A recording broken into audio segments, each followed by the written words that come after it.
할렐루야. 우리 함께 예배를 드린 교우들과 오늘도 평화에서 나눕시다. 덕분에 고맙습니다. 덕분에 행복합니다. 네.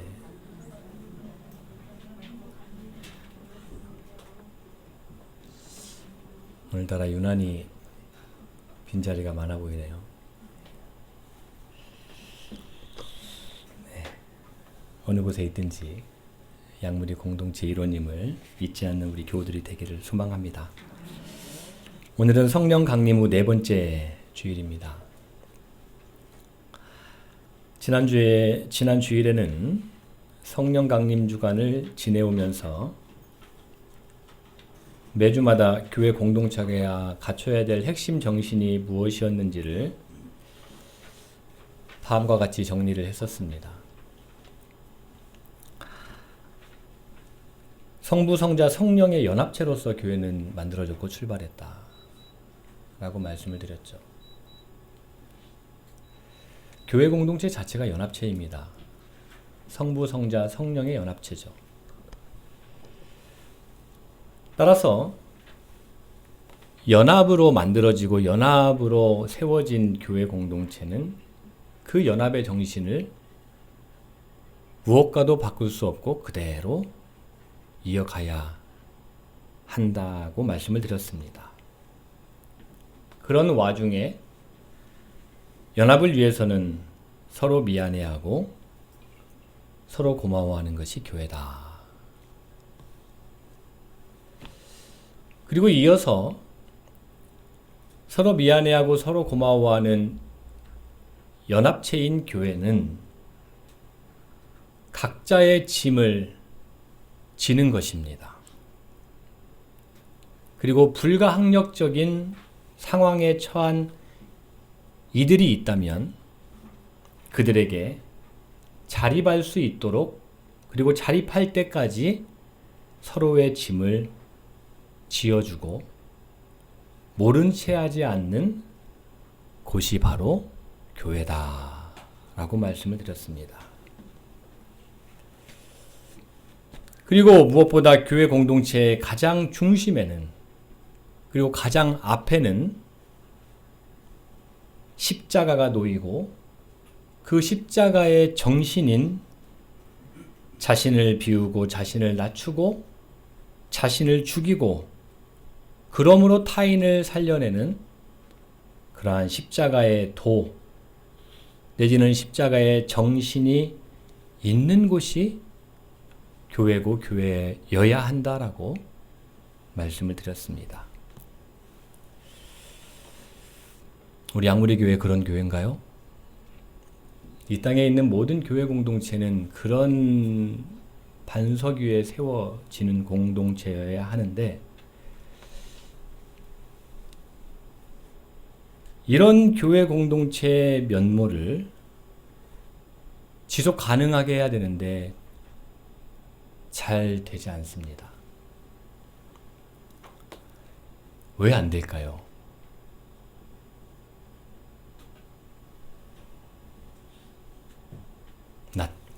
나 때문입니다. 십자가를 별로 안 지고 싶어 하는 나 때문입니다. 서로의 짐을 별로 지고 싶지 않은 나 때문입니다. 분명히 성경인 하나님 말씀에는 그렇게 쓰여져 있는데 그것은 옆 사람이나 들어야 되는 얘기다라고 생각하긴 그런 나 때문입니다. 연합하기보다는 각자 도생, 내 살 길, 내 유익한 것을 가장 우선순위에 두는 나 때문입니다. 그래서 안 되는 겁니다. 그런데 되는 공동체가 있고 그리고 되어야 하는 공동체는 분명하게 그 중심에 있는 것이 믿음입니다. 믿음입니다.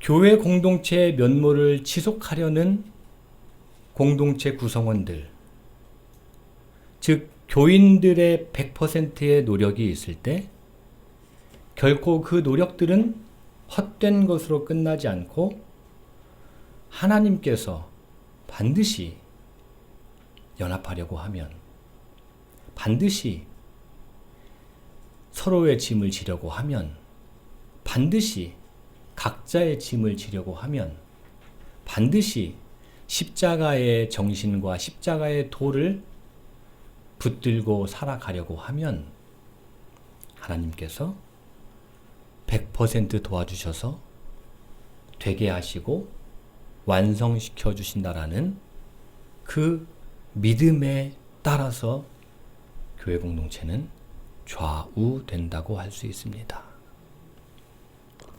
믿음의 크기란 이것을 이야기하는 것입니다. 우리가 너무나도 잘 알고 있는 마태복음 6장 33절에는 이와 같은 말씀이 기록이 되어 있습니다. 예수님의 말씀입니다. 먼저 그의 나라와 그의 의를 구하라. 그리하면 모른 채 하지 않으시겠다는 겁니다. 먼저 그의 나라와 그의 의를 구하는, 하나님 나라를 만들려고 하는 하나님의 뜻이 하늘에서 이루어진 것처럼 이 땅에서도 이루어지게 하려는 100%의 노력이 있다면 결코 헛된 것으로, 사라져버리는 것으로 내버려 두지 아니하고 이 모든 것을 너희에게 더해 주시리라. 예수님의 말씀입니다. 이것이 실현되게 하는 곳, 이것이 실현되게 하는 곳.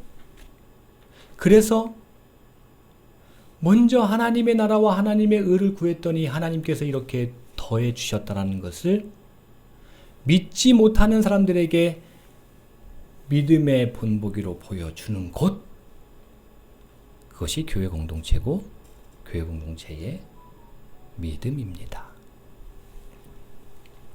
우리 양무리 교회 공동체가 하나님의 말씀을 바로 이해하고 바른 믿음을 갖고 하나님의 나라와 하나님의 의를 이 땅에서부터 만들어 나가는 그러한 매주 만나는 믿음의 대가족이 되기를 정말 간절히 소망합니다.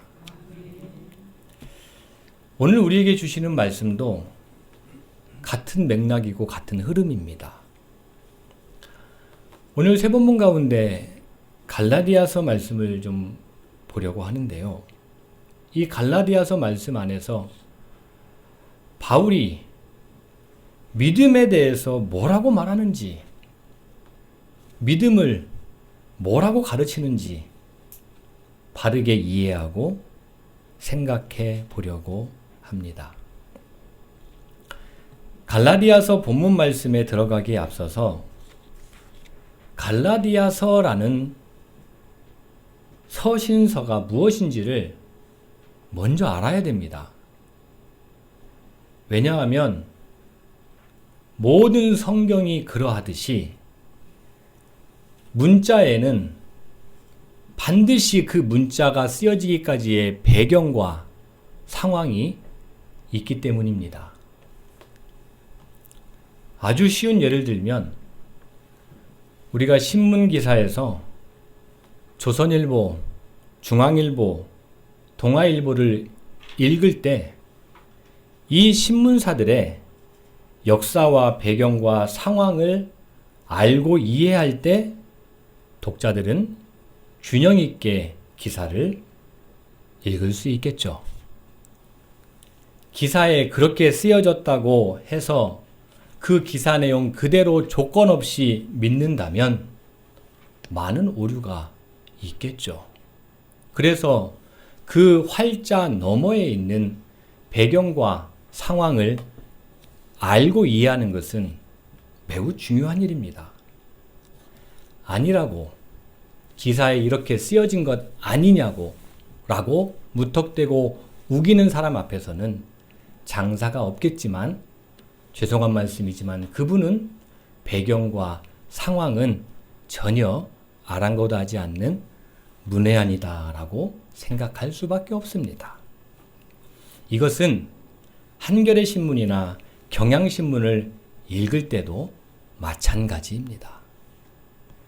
다시 돌아와서 성경도 반드시 그 문자가 쓰여지기까지의 상황과 배경을 최대한 바르게 이해하려고 노력해야 합니다. 그리고 사실 이런 일을 해야 하는 사람들이 목사입니다. 그래서 성경을 바르게 가르치고 바르게 전해야 하죠. 그런데 성경은 우리가 흔히 하나님의 말씀으로 믿습니다. 하나님, 즉 알파와 오메가시오 창조와 심판과 구원의 하나님, 그분의 말씀, 온 세상 전부이신 그분의 말씀이 성경이죠. 따라서 성경 말씀 속에 담긴 배경과 상황을 공부하고 바르게 전하는 것만큼 이 세상에 또 중요한 일이 있을까요? 두렵고 떨리는 일이죠. 가능하면 피하고 싶은 일입니다, 사실. 왜냐하면 잘못 전하면, 잘못 가르치면 그 책임은 1차적으로는 오롯이 목사의 전적인 몫이고 책임이고, 다 같이 그 설교를 글쎄요, 여러분이 얼마만큼 마음판에 새기고 또 얼마만큼 성경을 하나님의 말씀으로 믿고 살아가는지 여러분 개개인의 속마음을 제가 모르겠습니다만은, 잘못 가르치면 지금부터 2000년 전에 유대교가 그랬듯이 모두가 다 망할 수밖에 없기 때문입니다. 그래서 여러분에게 다시 한번 이 자리를 빌어서 부탁하고 요청을 드리는 것은, 오정성 목사가 제발 부디 반드시 하나님의 말씀을 제대로 공부하고 바르게 가르칠 수 있도록 꼭 기도해 주십시오. 다시 갈라디아서로 돌아와서, 갈라디아서라는 이 책에는 다양한 이름들이 있습니다. 기독교 대헌장이라는 이름도 있고요. 간략한 로마서라는 이름도 있고요. 영적인 폭탄이라는 이름도 있고요. 투쟁의 서신이라는 이름도 있고, 검객의 손에 들려진 검이라는 이름도 있습니다. 갈라디아서는 매우 획기적인 서신입니다. 그리고 앞에 언급해드린 것처럼 투쟁, 폭탄, 검 이러하듯이 뭔가를 확연한 차이를 만들어내는 책이 갈라디아서입니다. 이렇게 다양한 이름이 붙은 이유는, 갈라디아서는 유대교로부터 기독교의 독립을 선언하고 있기 때문입니다. 갈라디아서가 뭐를 하고 있다고요? 유대교로부터 기독교는 달라, 독립이야 라는 것을 선언하고 있기 때문입니다. 이게 무슨 말인고 하면, 바울이 아니었다면, 갈라디아서와 혹은 로마서가 아니었다면 기독교는 유대교의 울타리를 벗어나지 못했을 것이다 라고 대부분의 신학자들이 평가하고 있기 때문입니다. 다시 말하면 갈라디아서의 핵심은 유대교와 기독교는 다르다. 유대교가 말하는 복음과 기독교가 말하는 복음은 엄연히 다르다라는 것을 말하고 있습니다. 그러면 바울이 갈라디아서를 통해서 유대교와 기독교가 무엇이 다른지를 이야기하고 있을까요? 오늘 본문 말씀을 배경으로 그것을 좀 이야기하고 싶습니다. 여러분들 잘 들으시고, 갈라디아서는 이런 책이구나. 내가 앞으로 갈라디아서를 읽을 때는 이러한 자세로 읽어야 되겠구나 라는 것을 조금이라도 생각해 보시는 시간이 되면 좋겠습니다. 여러분이 알다시피 바울은 총 3차례에 걸쳐서 오늘날의 튀르키예와 그리스 지역에 다니면서 복음을 전했고, 그리고 그곳에서 교회 공동체를 세웠습니다. 교회 공동체를 만들었어요.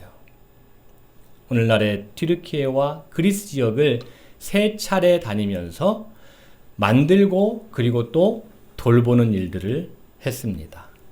그런데 바울이 전한 복음, 튀르키예와 그리스 곳곳을 다니면서 교회 공동체를 만들고 세우고 그리고 그들을 돌보고 살피면서 바울이 중심에 잡고 있었던 핵심 복음 메시지가 있었습니다. 그것을 정리해 보면 다음과 같다고 할 수 있습니다. 먼저 같이 읽어볼까요? 시작. 다시 한번요. 시작. 원래 예수님은 하나님이셨다. 하나님이시다. 하나님이시다. 두 번째 읽겠습니다. 시작. 그분은 하나님이시다. 그런데 그분이 스스로 누가 시켜서가 아니라 자존자이십니다. 하나님 스스로, 하나님이신 예수님이 스스로 강요에 의해서도 아니고 스스로 이 땅에 오셨다. 세 번째 읽겠습니다. 시작. 왜 오셨느냐? 하나님이신 예수님께서 스스로 이 세상에, 이 땅에 오셨는데 왜 오셨느냐? 바울의 이야기입니다. 그분은 하나님이신데 하늘의 모든 것들을 뒤로 하시고 이 땅에 오셔서 제자들과 함께 하나님 나라의 일을 하기 위해서 오셨다. 우리가 주기도문에서 예수님께서 가르쳐 주신 기도의 내용에서 고백하고 있고 잘 알듯이 뜻이 하늘에서 이루어진 것과 같이 어디에서도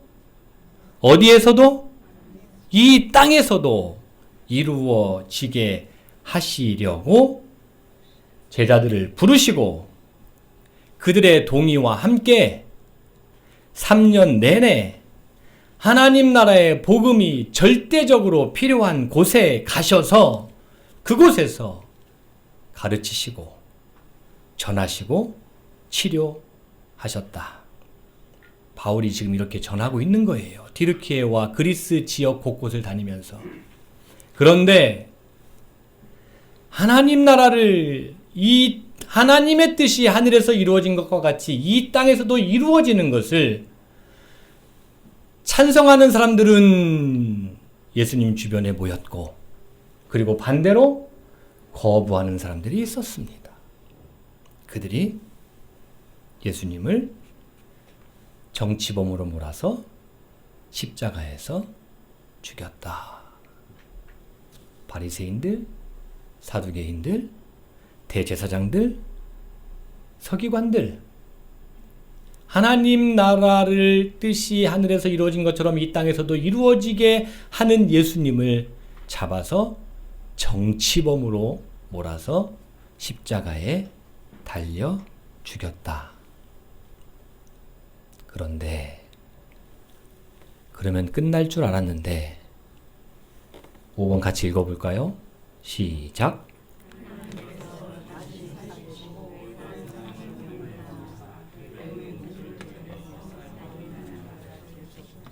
하나님은 그 예수님을 원래 하나님이셨지만 스스로 이 땅에 내려오셔서 뜻이 하늘에서 이루어진 것과 같이 이 땅에서도 이루어지는 그러한 사역을 하시다가 정치범으로 몰려 저들에게 죽었지만 하나님은, 만물의 주관자이신 하나님은, 역사의 주관자이신 하나님은, 처음과 마지막이 동일하신 하나님은 그를 무덤에 그대로 두지 아니하시고 어떻게 하셨다? 다시 살리셨다. 그리고 보혜사 성령을 보내셔서 그 성령을 받은 교회 공동체가 예수님이 스스로 이 땅에 내려오신 그 예수님이 내려오셔서 뜻이 하늘에서 이루어진 것과 같이 이 땅에서도 이루어지게 하시려고 공생의 3년 동안 모든 것을 아끼지 않으셨던 그 예수님이 하셨던 그 일을 이제 교회 공동체를 통해서 지속하게 하신다. 바울이 튀르키예와 그리스 지역을 다니면서 이러한 내용으로 복음을 전합니다. 그러니 터키와 튀르키예와 그리스에 살고 있는 상류층에 속하지 아니하는 대부분의 95% 이상의 사람들이 누구든 혹은 상류층에 속해 있으면서 자기는 2, 3% 안에 속해 있으면서 맞아, 세상은 2, 3%만을 위한 세상이 아니야. 이것은 분명히 잘못됐지. 이렇게 세상이 돌아가서는 안 되는 거야. 라고 생각하는 누구든 하나님 나라의 복음을 듣고 믿고 하나님 나라를 만들어가는 일에 동참하면 하나님께서 그들과 함께 하시고 그들을 위로하시고 그들을 되게 하시고 그리고 이 모든 것들을 더해 주십니다. 바울이 3차에 걸쳐서 선교 여행을 다니면서 곳곳에서 전한 복음의 핵심이 저겁니다. 바울 서신을 정리하면 바울 서신을 고린도 전후, 데살로니가 전후, 디모데 전후, 빌레몬, 빌립, 에베소서들을 꽉 눌러 짜면 저 내용이 정리가 됩니다. 자, 이런 상황이 되었습니다. 그래서 감사하게 소아시아에 7교회가 생기든지 저기 그리스에 튀르키예에 7교회가 생기든지 혹은 저 그리스의 빌립보나 데살로니가나 고린도나 에베소나 에베소는 터키군요. 이런 교회 공동체가 생겼는데 이때에 두 종류의 적대 그룹이 생깁니다. 하나는 교회 공동체 밖에 있는 적대 그룹들입니다. 유대교인들이었습니다. 왜냐하면 바울이 여러분이 알다시피 다메섹으로 가던 길에 회심을 하죠. 그러고 나서 바울과 바나바가 안디옥이라는 곳에 가서 기독교의 교리를 정리하고 복음을 그곳에서 전합니다. 그 결과 안디옥에서 하나의 사건이 일어나죠. 그것은 그리스도인이라고 불리기 시작합니다. 안디옥에서 최초로 그리스도인이라고 불린다라는 것이 사도행전의 기록입니다. 이게 얼마나 놀라운 사건이었냐면 그 이전까지는 안디옥에서 그리스도인이라고 불리기 이전까지는 기독교는 그저 유대교의 한 분파에 불과했습니다.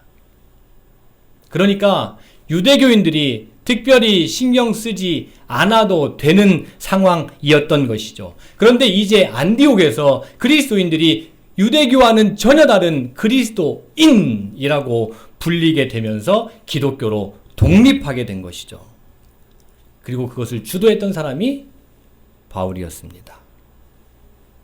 이때부터 유대교인들은 바울을 저 수장만 죽이면 기독교가 이제 사그라지겠지 하며 가는 곳곳마다 유대교인들, 극성 유대교인들을 보내서 바울을 죽이려고 하죠. 여러분, 참고로 제가 지금 여러분에게 드리는 말씀은 제 뇌피셜이 아닙니다. 사도행전 안에 들어가 있는 내용들을 여러분들에게 간략하게 정리해서 말씀을 드리는 것입니다. 그러고 나서 또 하나의 적대 그룹이 생깁니다. 이번에는 교회 공동체 안에서였습니다. 하나는 교회 공동체 밖에서 유대교인들이 바울을 기독교로 독립시킨 그 바울을 죽이려는 적대 그룹이 생겼고, 또 하나는 교회 공동체 안에서 적대 그룹이 생깁니다. 그들을 일컬어서 유대적 그리스도인이다 라고 이야기합니다.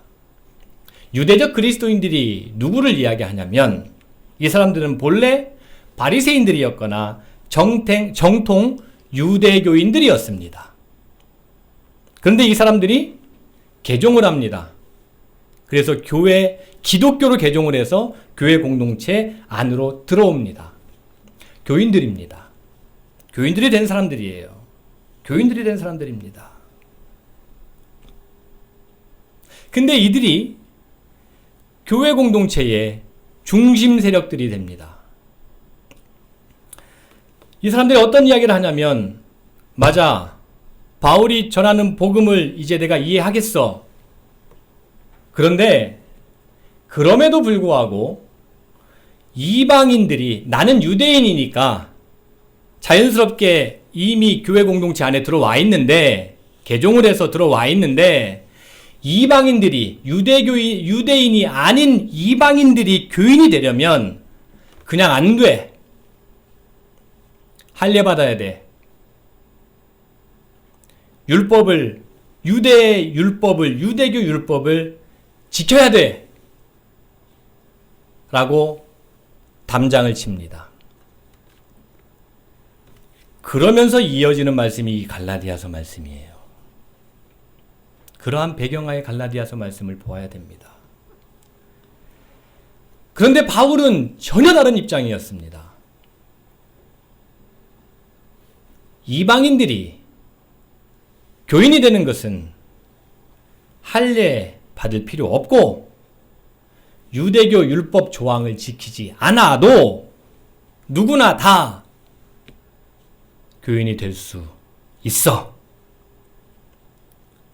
함께 하나님 나라를 만들어 가고자 하는 예수님께서 가르쳐 주신, 예수님께서 전하신, 예수님께서 치료하신, 스스로 하늘에서 이 땅에 오셔서 뜻이 하늘에서 이루어진 것처럼 이 땅에서도 이루어지게끔 하는 그 예수님이 하신 사역을 나도 동의해서, 나도 내 이곳에서부터 하나님 나라 함께 만들어 가고 싶어.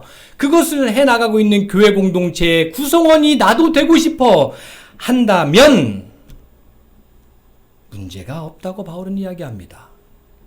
제한이 있어서는 안 되기 때문입니다. 당시에 이 문제가 교회 공동체 안에서 얼마나 심각했냐면, 이 문제를 가지고 사도행전 15장에 보면 예루살렘 총회로 모입니다. 기독교 안에서 방귀깨나 낀다는 사람들이 예루살렘에 다 모여가지고요, 총회를 여는데, 거기에서 공식적으로 이방인이었다가 교인이 될 때 할례를 받아야 되느냐, 유대교 율법 조항을 지켜야 되느냐, 이것을 가부간에 결정을 내리자라는 공식적인 안건이 이 예루살렘 총회 안에서 상정이 됩니다. 그러고 나서 그때에 예수님의 형제였던 야고보가, 여러분이 알고 있는 요한의 형제 야고보는 이미 핍박받아서 돌아가셨고, 이때의 예루살렘 교회의 수장은 야고보였는데, 이 야고보가 교회 공동체 내에서 할례 받지 않아도, 유대교 율법 지키지 않아도 유대교 율법 지키지 않아도 그 사람들이 예수님의 가르침처럼 뜻이 하늘에서 이루어진 것처럼 이 땅에서도 이루어지는 하나님 나라 만들려고 그 사람들이 작정하고 이곳에 온다면 결코 막을 수 없다라고 결정을 내리죠. 이때 결정적인 도움을 준 사람도 있습니다. 베드로죠. 여러분이 잘 알다시피 베드로에게 환상 중에 고넬료를 만나게 하죠. 위에서 부정한 음식이 내려오는데 베드로가 이야기합니다. 내가 이 부정한 음식을 어떻게 먹습니까? 그러자 어떤 소리가 들려요? 내가 부정하지 않다는 걸 왜 네가 부정하냐라고 부정하다고 하느냐라면서 그런 환상을 보여주고 베드로는 고넬료 집에 가가지고 그에게 세례를 베푸는 일이 있었죠. 베드로도 이게 하나님의 뜻이다. 이게 예수님의 뜻이다. 라고 바울에게 힘을 보탰던 것입니다. 그런데 이 문제는 거기서 끝나지 않습니다. 예루살렘 총회에서 이방인이 교인 될 때 할례 안 받아도 돼. 유대교 율법 안 지켜도 돼. 정말 중요한 거는 그 사람이 뜻이 하늘에서 이루어진 것처럼 이 땅에서부터 하나님 나라 만들어가는 일에 동의하고 그 일 하겠다라는 것, 그것을 믿는 것, 내가 100% 하면 하나님이 100% 되게 하시겠다라고 하는 것, 그것이 조건이라면 조건이야 라고 결정이 났음에도 불구하고 기독교로 개종한 유대교인들이, 아까 말씀드린 유대적 그리스도인들이 바울이 세운 교회 공동체, 갈라디아 지역과 그리스 지역에 세운 교회 공동체를 족족이 따라다니면서 계속 자기들 주장하는 겁니다. 계속해서 교회를 어지럽힙니다.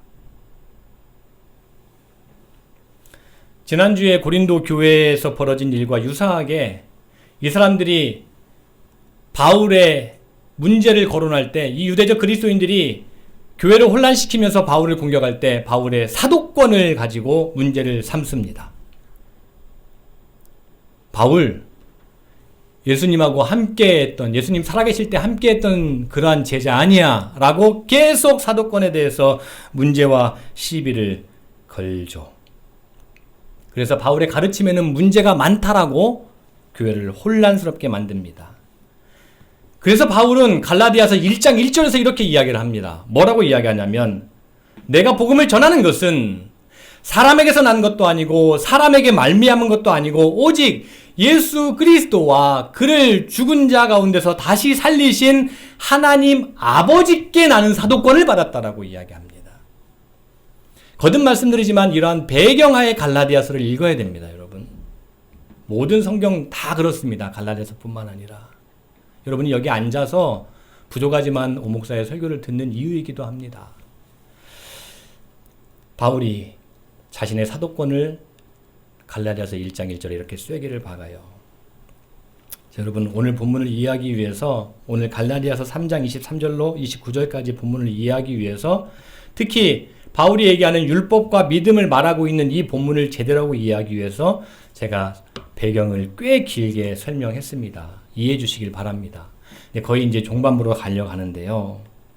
이러한 배경 하에 제가 앞서 말씀드린 갈라디아 이런 상황, 그리고 바울이 전하고 있는 이런 상황, 이런 것들을 머릿속에 여러분이 생각하고 나서 오늘 본문인 갈라디아서 3장 23절부터 29절을 여러분 다시 한번 같이 읽어보겠습니다. 23절부터요. 믿음이 시작.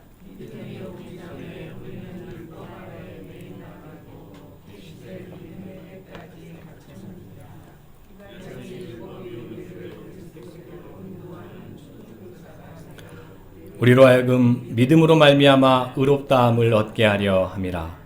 믿음이 온 후로는 우리가 초등교사 아래 있지 아니하도다. 너희가 다 믿음으로 말미암아 그리스도 예수 안에서 하나님의 아들이 되었으니 누구든지 그리스도와 합하기 위하여 세례를 받은 자는 그리스도로 옷 입었느니라.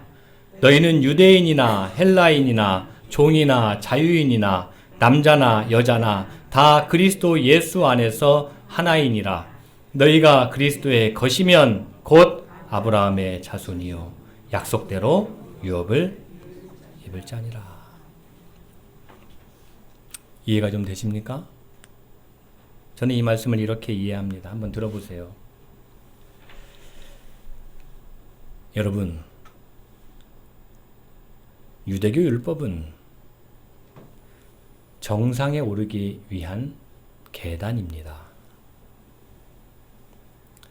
정상에 오르기 위해서는 반드시 계단이라는 것이 절대적으로 필요합니다.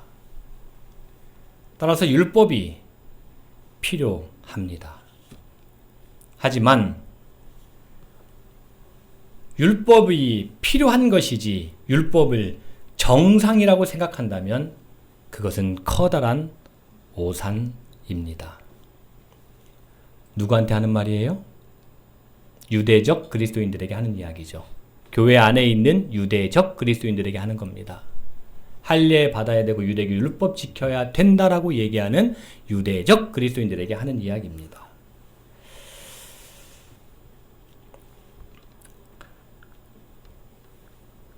율법이라는 계단을 오르고 오르면 우리는 우리를 그리스도께로 안내하는 그분을 만납니다. 그분이 정상입니다. 정상에서 그리스도를 만난 사람들은 율법이라는 계단을 돌아보지 않습니다. 이미 정상에 이르렀으니 계단이 그리울 일이 없습니다. 계단에 얽매일 이유가 없습니다. 그러나서 바울은 이어서 그러면 그리스도를 정상에서 만난 사람들은 이제 어떻게 해야 될까요?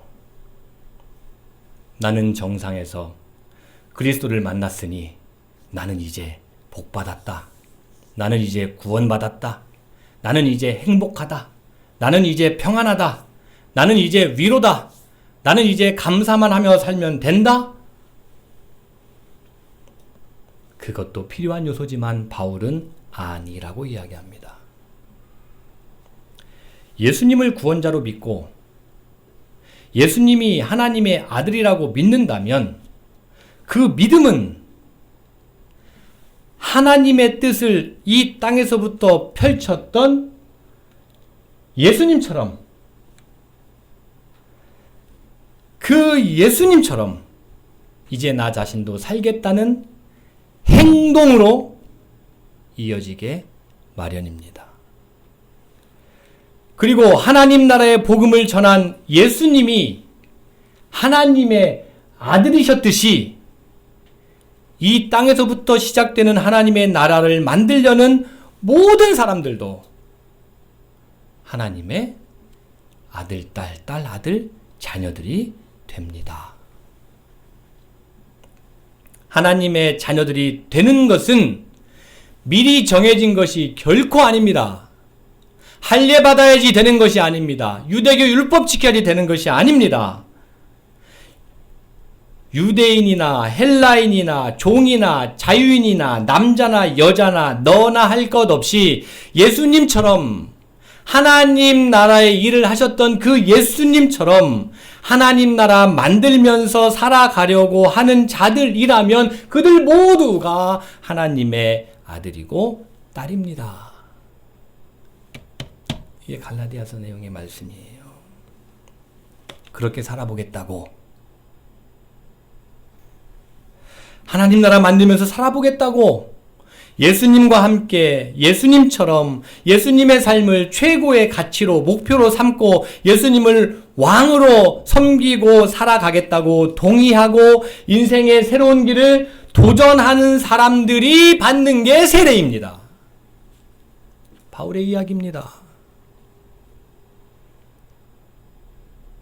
예수님처럼 나도 하나님 나라 함께 만들어가고 싶어요. 이 교회 공동체 안에서 라는 것에 동의하고 그 구성원이 되겠다라는 믿음이 수반되는 자들이 받는 것이 세례입니다. 라고 바울은 이야기해요. 그리고 더 나아가서 그 뿌리는 아브라함인데 아브라함의 자손이 된다라고 이야기합니다. 왜 아브라함의 자손인지 바울은 더 이상 이야기를 하지는 않지만 이 아브라함이, 여러분이 잘 알고 있는 이 아브라함은 모든 사람을 복받게 하는 사람이었기 때문입니다. 아브라함은 뭐한 사람이라고요? 자기 복받겠다고 하는 사람이 아니라 모든 사람을 복받게 해주겠다라고 하는 사람이었다는 이야기입니다. 그러기 때문에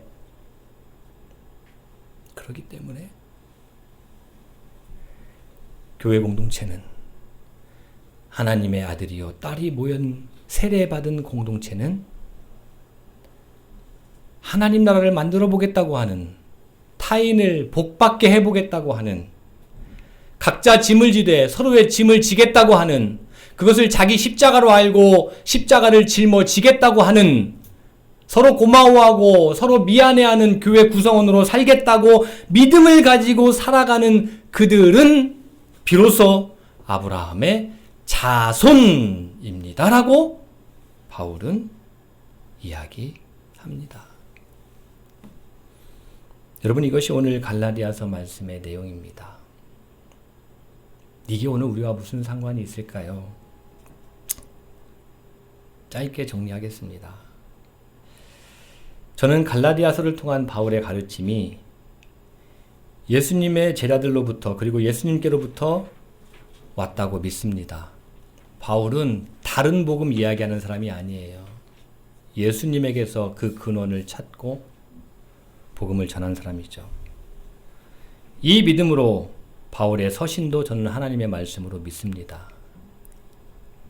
한 사람이 쓴 편지가 어떻게 하나님의 말씀이라고 우리가 믿을 수 있을까요? 그 근원이 예수님이고, 그 예수님은 스스로 하늘에서 이 땅에 내려오신 분, 그 하나님이기 때문에 하나님의 말씀으로 믿는 거예요. 오늘 우리는 예수님을 믿습니다. 그리스도를 믿습니다. 그리고 하나님의 아들이고 딸이라고 믿습니까? 여러분 자신이 하나님의 아들이고 딸이라고 믿습니까? 여러분 다 세례 받으셨습니까? 이런 믿음 하에 받으신 거죠. 그렇다면 당연히 예수님을 믿는 자답게, 하나님의 자녀답게 하나님 나라를 만들면서 살아가야 하겠죠. 어디에서부터? 여러분의 가정에서부터, 여러분의 일터에서부터, 그리고 매주 만나는 대가족인 우리 양무리 교회 공동체 안에서부터 만들어가는 겁니다. 그것이 오늘 바울이 얘기하는 믿음이 무엇인지 2000년이 지난 우리에게 가르쳐 주시는 내용입니다. 그리고 오늘 주신 말씀 생각하며 잠시 기도할 텐데요. 하나님의 딸이요 아들의 삶이 어떠해야 될까요? 생각하면서 잠시 기도합시다.